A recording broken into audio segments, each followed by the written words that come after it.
Amanda, how are you going? Hello, good, thank you. That's good. Nice to see you again. Thanks. I hope you've been well.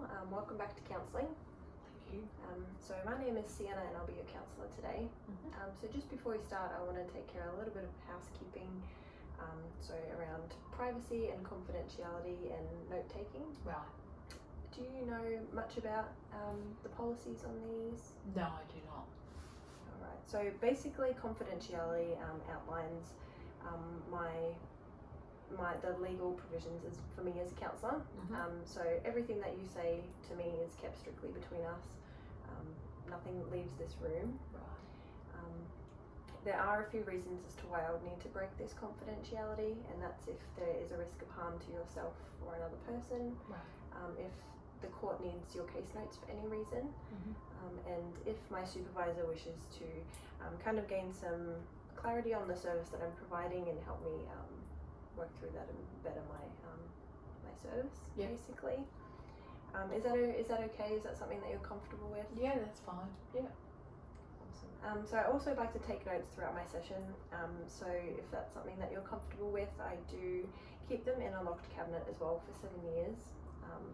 So we keep a hold of all of our notes that we take, basically just to follow up on goals and different things that we speak about. And if you ever wanted to have access to them, you can let me know and we can organise that. All right. Alright, no worries at all. So what brings you into counselling, Amanda? What's been happening? Yeah, I'm not sure if I've mentioned my mum before, but we're sort of facing a bit of a hard decision because she's not doing too well living at home on her own, and we both don't like the thought of her going into a home, but you know, I work full time, so it's a fine line how much I can look after her myself. Yeah, and probably if it did eventuate and I had to cut my hours, or you know, I can't afford that, so yeah, I'm in a bit of a quandary over. Yeah, it's a bit of a hard situation to be in, with obviously supporting your mum and then having work and needing that that foundation to be able to, you know, have a home. Yeah, definitely. Somewhere for her to be. Yeah, you know, they're happy for me to drop some hours because I can see this is getting to a point where I just don't know what to do, but mum's not safe at home on her own, and you know, we've looked at a few care facilities, but you know, neither of us are happy with it, so I'm just sort of trying to, you know, make the right decision for mum. Yeah, that's a big decision to make as well. You know, making sure that you're both happy and her safety, obviously, is important. Yes, definitely. So what would you say some goals would be? Obviously you mentioned about your mum. Well, just knowing that she's safe and happy, and you know, I'm not saying that this is my decision, it's our decision. Yeah, I think that's mainly it, is just making sure she's safe and happy is the main goal. Yeah, absolutely. Safe and happy. That's important. Both of those really, really important for her well-being. Yeah. So you've come in and you're having a little bit of an issue making a decision. You've got a big decision to make.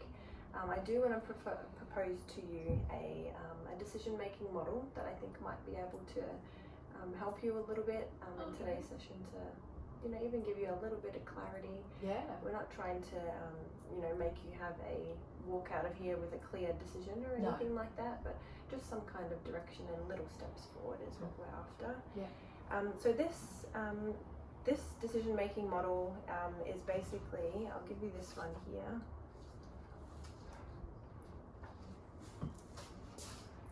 So this decision-making model is a type of Gestalt therapy. So it's very imaginative.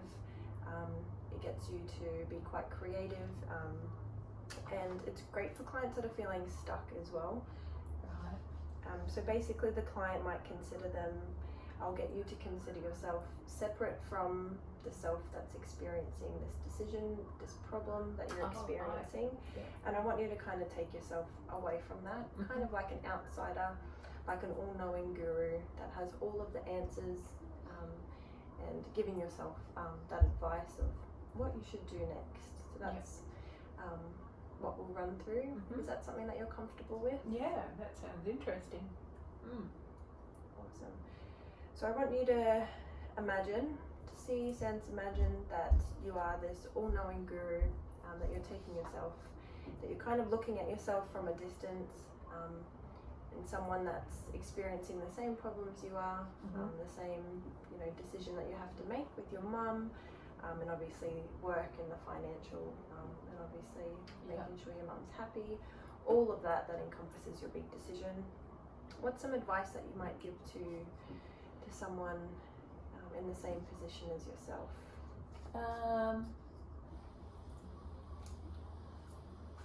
Probably just don't stress. It'll work out, and it's not so bad having to step back from work. It's not like it's permanent. It could be just for a while until Mum and I settle in together.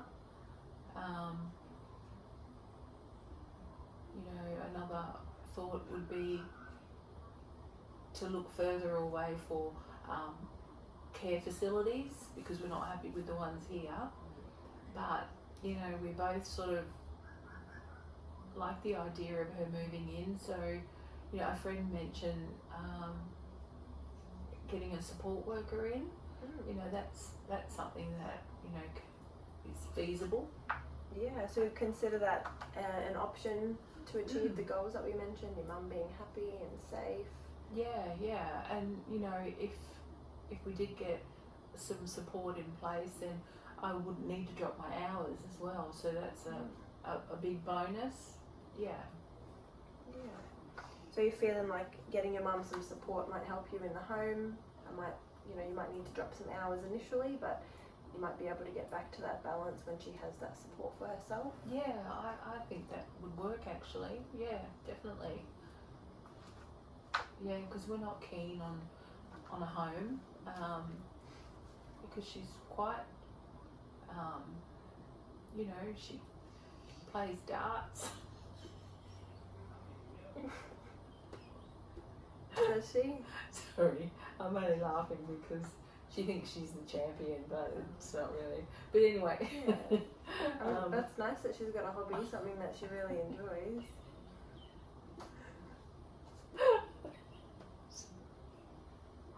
Oh, I think it's the stress. Yeah, that's what it is. Yeah.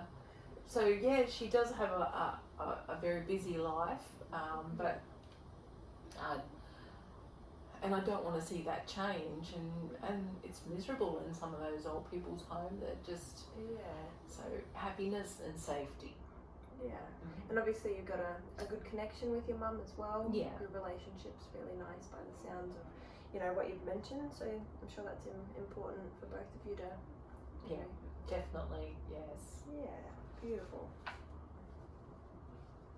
So what might be some possible courses of action? So what might you do next? So you mentioned that the priority is your mum and her safety, but you also mentioned the option of a support worker or getting some help in the house, even just initially dropping your hours to help your mum adjust. What might be the first step to achieving all of this? I'd say just trying to find information so that when she moves, it's not going to be so drastic for both of us, and just to make it an easier adjustment for both of us. So I'd suggest getting some support, in place as soon as she moves in. I think that'll be the way to go. Yeah, just to help with the transition a little bit. Yeah, definitely. Awesome. Was there anything else that you might consider be the next thing to do as well? So you mentioned getting some information about some support workers, which we can definitely arrange that and get that going as well. Would there be anything Anything else you might consider? No, no, not really.